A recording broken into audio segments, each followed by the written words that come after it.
উত্তরাঞ্চলের মানুষের দীর্ঘদিনের দাবি ও পানি সংকট নিরসনে অগ্রাধিকার ভিত্তিতে যে কোনো মূল্যে তিস্তা ব্যারেজ মহাপরিকল্পনা বাস্তবায়নে দৃঢ় প্রত্যয় ব্যক্ত করেছেন প্রধানমন্ত্রী তারেক রহমান।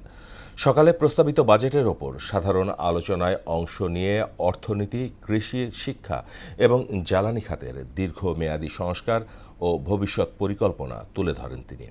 এবারের বাজেট সব শ্রেণীর মানুষের জন্য স্বস্তি আনবে বলেও মন্তব্য করেন প্রধানমন্ত্রী। শামীমুজ্জামান চৌধুরীর রিপোর্ট। বাজেট অধিবেশনের ১৭তম দিনে ২০২৬-২৭ অর্থ বছরের প্রস্তাবিত বাজেটের উপর সাধারণ আলোচনায় অংশ নেন প্রধানমন্ত্রী তারেক রহমান।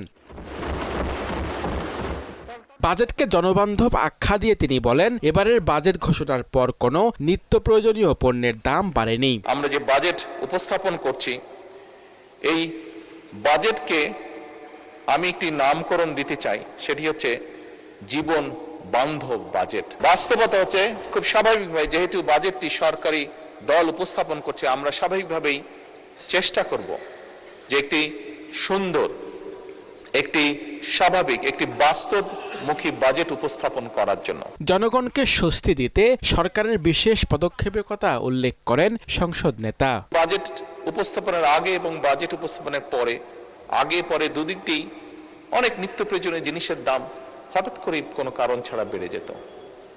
তবে আলহামদুলিল্লাহ, আল্লাহর রহমতে এবছর আমরা সেরকম কোনো দৃশ্য দেখিনি। আমরা জনগণের আকাঙ্ক্ষাকে সম্মান করি, জনগণের কষ্ট আমরা অবশ্যই বুঝি, জনগণের সম্পদ রক্ষাকে আমরা পবিত্র দায়িত্ব মনে করি।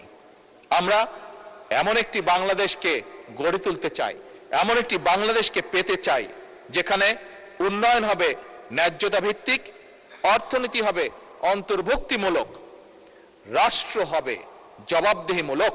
প্রধানমন্ত্রী বলেন, যে কোনো মূল্যে তিস্তা ব্যারেজ মহাপরিকল্পনা বাস্তবায়ন করবে সরকার। এছাড়া দেশের অর্থনীতি, কৃষি, শিক্ষা এবং জ্বালানি খাতের দীর্ঘমেয়াদী সংস্কার ও ভবিষ্যৎ পরিকল্পনারও চিত্র তুলে ধরেন তিনি।